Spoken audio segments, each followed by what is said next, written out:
Okay, get this right. Back in the day, like way back, Mm. people actually thought, like seriously thought, that being homesick could kill you. Yeah. Not just like kill your vibe, Yeah. but actually like lead to death. It sounds kind of crazy now, doesn't it? Right. But it was a real thing, like a serious medical concern. Wow. Especially, among Swiss mercenaries, the guys fighting far from home. They called it nostalgia. Nostalgia. And some physicians, some doctors actually believed it was like a really severe form of melancholia. Whoa, that's like taking missing home to a whole new level. Welcome to the Mad Genius Thesis, everyone, where we explore that, kind of twisted and tangled relationship between creativity and mental illness. And today we're going way back, like time traveling back centuries, to kind of unpack this whole idea of melancholia. Ooh, time travel. Buckle up, because we are diving deep into Matthew Bell's book, Melancholia, the Western Malady, to see how this Western malady has been understood, throughout history. This book, let me tell you, it's full of surprises. Yeah. It's like amazing how differently people viewed melancholia in the past, For example, like we might think we know what melancholia is, but even like defining it is a challenge. Absolutely. Trying to define melancholia, it's like trying to nail down jelly. Ooh, I like that. It's constantly changing. Yeah. What people considered melancholia centuries ago wouldn't necessarily be diagnosed the same way today. Right. Symptoms, causes, and even treatments have shifted, drastically over time. So is it even possible, like, really, to talk about melancholia as one thing? It's like comparing, I don't know, apples and oranges, right? That's where Bill's argument gets really interesting, I think. Great. He suggests there is a kind of, like, a poor psychology to melancholia. Okay. A cluster of symptoms that, kind of persist despite those changes in definition. Okay. Deep sadness, pessimism, loss of pleasure. Those seem to be like recurring themes throughout history. Okay, so maybe the packaging changes, but the core ingredients like stay the same. Yeah. But here's something I've always wondered. Historically, women were diagnosed with melancholia way more often than men. Yeah. Was this like a real difference, or is there, more to the story? That's a great question, and it really highlights how cultural biases can like kind of creep into medical understanding. Right. The idea of markedness helps explain this. Okay. Imagine the male experience, right, being considered the norm. Right. Anything that deviated from that, like women's experiences, was seen as marked, Talk. like different, but in a negative way. So it wasn't that women were necessarily more melancholic, but their experiences were like viewed through this distorted lens. Like Yeah. being emotional was seen as a symptom in women, but not in men. Yeah. Talk about a double standard. Exactly. And to make matters worse, influential figures like Aristotle promoted some pretty misogynistic ideas. Aristotle. He believed women were basically incomplete men, Oh, wow. more emotional and prone to, you guessed it, melancholy. Wow. Aristotle. Really? So much for ancient wisdom, huh? But it seems like culture as a whole played a big part in shaping how people experience melancholia, not just like individual thinkers. Definitely. Yeah. Bell really digs into how cultural and historical context influenced not just how melancholy was understood, but even how it was experienced. Okay, give us some examples. How did different cultures like deal with this supposed, melancholia? Well, take the Puritans of New England. Okay. In the 17th century. Yeah. Their intense religious focus and fear of eternal damnation created a unique brand of melancholia rooted in spiritual anxiety. So their culture's obsession with sin and salvation actually like manifested as a particular type of melancholia. That's wild. It is. And then you have the Swiss mercenaries pining for their homeland. Right, right. Their nostalgia wasn't just a case of the blues. It Yeah. was a recognized medical condition. It's fascinating how something we might like brush off today was once seen as this serious ailment. It really makes you think about how much our environment and cultural values shape our experiences. Yeah. Even, our mental and emotional states. Right. And this leads us to Bell's argument about self-consciousness and its potential link to melancholia. Yeah. He believes that cultures emphasizing introspection and self-examination might be more prone to experiencing it. The more we dwell on our shortcomings, the more we may feed those negative thought patterns. But hold on, didn't we start by saying melancholics might like have a clearer view of reality. Isn't that kind of like contradictory? Gets to the paradox. Right. While excessive self-focus can be detrimental, Yeah. it might also offer a more honest, even if painful, perspective. Okay. It's like a double-edged sword. It seems like melancholia isn't just like some chemical imbalance in the brain, Yeah, but rather this complex web of biology, psychology, and culture. exactly. Yeah. There's no one-size-fits-all explanation. Okay, so before we move on to how melancholia shows up in art and philosophy, I think we need a moment to digest all this. Absolutely. Yeah. What stood out to you so far in our, exploration of melancholia? Yeah. Any surprises or lingering questions? Lots of surprises for sure. Yeah. But yeah, let's take a break and then come back to that. Sounds good. Okay, so are ready to kind of explore how melancholia has, influenced art and philosophy. Let's do it. I'm particularly curious about this idea of political melancholy you mentioned earlier. Yeah. How can a condition so often associated with, withdrawal and sadness actually fuel social or political change? Yeah. It seems kind of counterintuitive. It's a fascinating concept, right? It challenges the stereotype of the passive, brooding, melancholic. Right. Think of it this way. Melancholia can be like a profound source of critical reflection, a way of seeing the world's injustices and feeling compelled to, speak out against them. So instead of turning inward, this type of melancholy, like, turns outward toward the problems of society. Exactly. And a great literary example is Shakespeare's Hamlet. Hamlet, okay. He's like the epitome of melancholy introspection. Right. But his inner turmoil is deeply intertwined with, political corruption, betrayal, and a desire for justice. So he's not just, moping around. He's grappling with, like, serious moral and political dilemmas. Are there other examples of this political melancholia in, literature or philosophy? Absolutely. Okay. Goethe's The Sorrows of Young Werther, for example, captures the Romantic era's fascination with melancholy. Right. And its connection to, deep feeling and artistic sensitivity. Right. Werther's despair over love and societal constraints reflects a broader sense of disillusionment with the world. It's interesting how melancholy, something often seen as, negative, became almost like an ideal in the Romantic era, like a badge of authenticity or depth of feeling. Right, but it's a double-edged sword, right? Of course, yeah. These works also explore the dark side of this idealization. Yeah. Unchecked melancholy can lead to despair and even, self-destruction, as we see with Werther's tragic fate. It's like that classic, like, tortured artist trope, Yeah. There's this idea that great creativity, like, comes at a psychological cost. And some philosophers, like David Hume, Yeah. actually incorporated their own experiences with melancholy into their philosophical work. They weren't just observing it from afar, Yeah. they were living it Yeah. and using it to understand human reason and perception. So melancholy becomes like a tool for self-discovery and philosophical inquiry. That's a far cry from just, sitting around feeling sad. Right. And then there's the concept of the melancholy sublime. Okay, you've piqued my curiosity. Yeah. What exactly is the melancholy sublime? Right. So imagine this.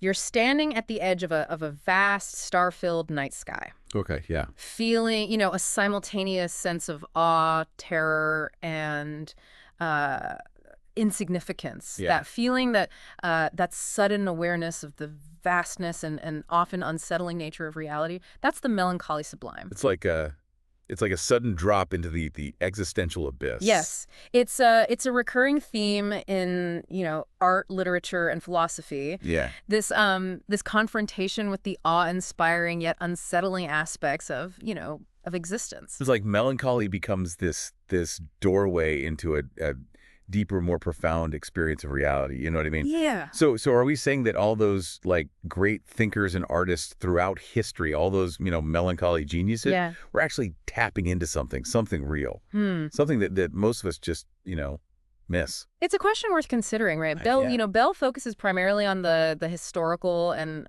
cultural context, but it's an intriguing thought. Yeah. Does the melancholic experience, with its heightened sensitivity and introspection, Right. offer a different perspective? Yeah. Perhaps even a glimpse into what what others overlook. That's a pretty mind-blowing idea. Okay, so before we get too, lost in the melancholy sublime, let's do a quick recap. Yes, sounds good. We've covered a lot of ground here. Right. We started by, trying to pin down the slippery concept of melancholia, Right. with its ever-changing definitions. Yeah. But a persistent core. Right. Then we explored how, gender bias influenced diagnoses, Right. and how different cultures, from the Puritans to the Swiss mercenaries, shaped the experience of melancholia.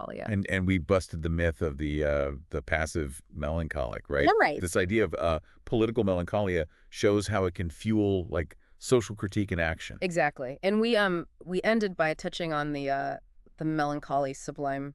This unsettling but insightful experience of confronting the vastness and complexity of reality. Wow. It's been a wild ride through the history of melancholia. But now we need to tackle the big question that brought us here in the first place, right? Yeah. Is there really a link between melancholia and creativity? That's the million-dollar question, isn't it? Right. And it's not one with a simple answer. There's Right. definitely a lot more to unpack here. Well, listeners, get ready because we're diving headfirst into the heart of the matter, the Mad Genius Thesis. Okay, so let's get down to business, right? We've been like dancing around this all episode, but it's time to address the elephant in the room, Okay. or maybe we should say the melancholic genius in the room. Right. Is there truly a connection between melancholia and creativity?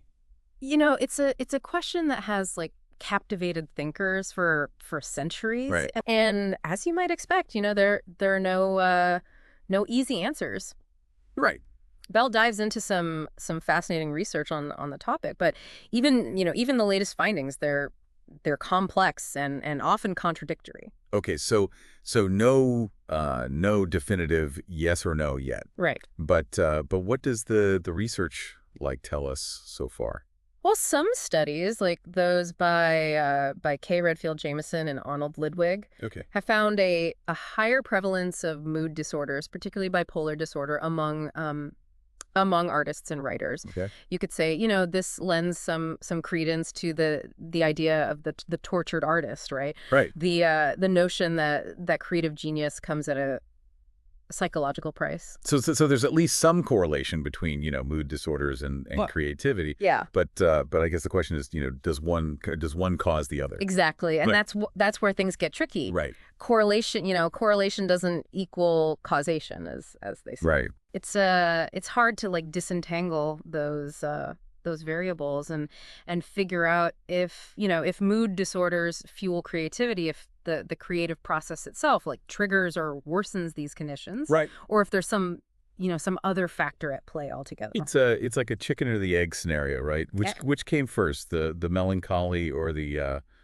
masterpiece? Precisely, but there are some intriguing theories out there. Okay. One suggests that the cognitive styles associated with certain mood disorders, like the manic phases of bipolar disorder, Right. might actually enhance creativity. Okay. Think about it: increased energy, Yeah. racing thoughts, heightened awareness. These intense mental states, while potentially disruptive, could also lead to breakthroughs and new connections. So it's like those manic episodes, while often problematic, can also be like a source of creative fuel. They unlock some hidden potential in the brain. That's one possibility. Okay. On the flip side, Yeah. some researchers, believe that the darker aspects of melancholia, the rumination and introspection, Right. might lead individuals to explore deeper, more complex themes in their work. So it's not just about the manic highs, but also about plumbing the depths of human experience. Yeah. It reminds me of the melancholy sublime we discussed earlier. Right. That that profound awareness of reality's darker truth. Tracks, and let's not forget about depressive realism. If those experiencing melancholia do in fact have a more accurate perception of reality, maybe they can translate that into their art, creating works that that resonate with a deeper sense of truth. It's like their art becomes this this window into a reality that most of us miss. Maybe because we're too busy trying to be happy all the time. That's a compelling thought. Yeah. But Bell cautions against oversimplifying things. Right. He argues that we need to move beyond focusing solely on the individual brain. Okay. and consider the broader cultural and historical context. So instead of just looking at like individual psychology, we should also think about how social and cultural factors, shape both mental illness and creative expression. Exactly. It's about understanding the interplay between individual predispositions and the environment. And this this brings us back to self-consciousness. Yeah. Remember how Bell argued that cultures, emphasizing introspection and self-examination might be more prone to melancholia. Yeah, like the more we analyze ourselves, the more likely we are to like find flaws and anxieties to obsess over. Right. But isn't that a bit of a paradox? Yeah. Those same cultures that, encourage introspection often produce great art and literature. That's the key insight. Right. It suggests that creativity might not be solely about, inherent mental states, but about this fascinating interplay between individual tendencies and the cultural landscape. So while certain mental states might contribute to creativity, it's the cultural context that determines how that creativity is expressed and valued. Precisely, and that's why understanding the history of melancholia with all its changing definitions and cultural influences is so crucial to understanding creativity itself. Wow, we've come full circle. Yeah. From trying to define this elusive concept of melancholia to exploring its potential link to creativity. It's been quite a journey. Any final thoughts for our listeners before we wrap things up? I think it's important to remember that while we've discussed a potential link between melancholia and creativity, we should be careful not to romanticize mental illness. Right. It's a complex and often painful experience, and it's not a prerequisite for genius. Well said. Yeah, creativity can flourish in all kinds of minds, and mental health is something we should always approach with sensitivity and compassion. Absolutely. Yeah. And as we continue to explore the mysteries of the human mind, it's crucial to maintain both scientific rigor and a compassionate understanding of the complexities of human experience. Beautifully put. Thank you. Thanks so much for joining us on this deep dive into the history of melancholia and its intriguing relationship to creativity. It's been my pleasure. And to our listeners, we encourage you to continue the conversation. Share your thoughts on social media. Check out Matthew Bell's Melancholia, The Western Malady. It's a great book. And keep those minds open to the wonders and complexities of the human experience. For sure. Until next time, stay curious.